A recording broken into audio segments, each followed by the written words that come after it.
What's up guys, my name is Gabe and welcome back to the Trojan Blade. Welcome back to a brand new video. Another edition of the Trojan Update here for you this morning. We are one day out from kickoff against Utah State in the Coliseum. So excited to see this team get back out there on the field. But before we do that, we do have some news to talk about this morning. So as always, if you are enjoying the content, please do leave a like and subscribe to the channel if you haven't already. Thank you all so much for being here. Let's get into it. All right, first up, we do have some injury news as we go into the Utah State game. The only player that has an injury designation is Mason Cobb. He is questionable heading into this one. Now, from what the rumblings are, he's not going to play. Now, in this game against Utah State, that's obviously not a big deal. You would actually prefer him to have 2 weeks rest heading into that Michigan game.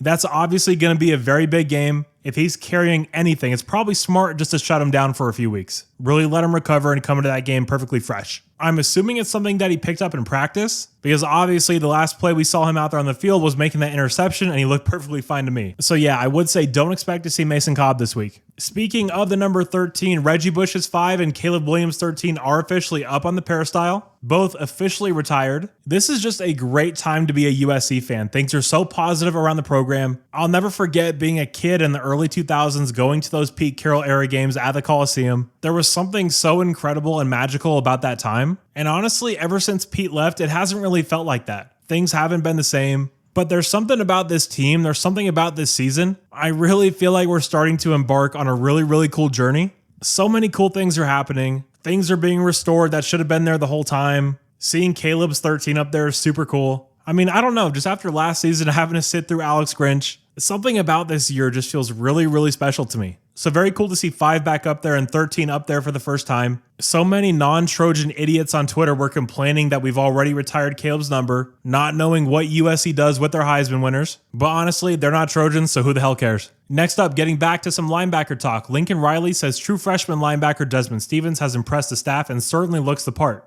Riley also said that he has a bright future and that there's real talent there. Now, Desmond Stevens is a guy I am a massive fan of. I do expect to see a lot of him in this game against Utah State. This is a guy that was getting some run with the ones in spring ball. He had a great spring camp, great fall camp. Physically, this kid could play right now. He looks the part. Very athletically gifted as well. Really has every tool you would look for in a modern day linebacker. So to hear that Lincoln and the staff are impressed with him is not a surprise at all. Definitely someone to watch out for tomorrow night. Next up, we have some recruiting news. 2025 4-star linebacker Madden Faramo. I'm sorry if I got that name wrong. I probably did. But Madden is going to be at the game tomorrow night. 6'3", 230 out of J. Sarah. Number 7 linebacker in the country per the 247 Sports Composite. And the number 5 overall player in the state of California. Now, this is a very talented local kid. This is a USC and Notre Dame battle at this point. This kid really checks every box when you're looking at the linebacker spot. Great size, great speed, very physical, very versatile player at the college level. I could see him being a Mike or Will. He could even play off the edge. This kid can really do everything for you.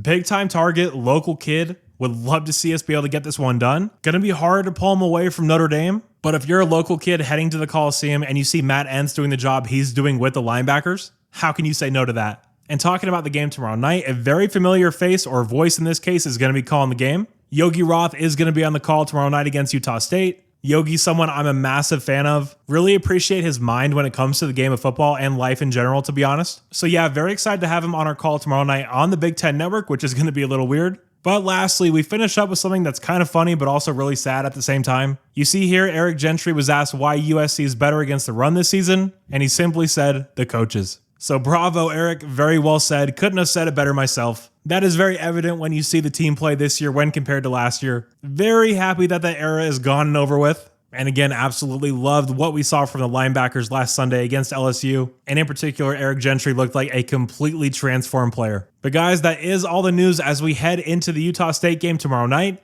Very excited to see this team back out there on the field again. And of course, I will have complete post-game coverage for you here on the channel. Now, if you guys did happen to enjoy this video, please do leave a like and subscribe if you haven't already. And yeah, guys, thank you all so much for being here. You're all awesome. And as always, take care and fight on. Beat the Aggies.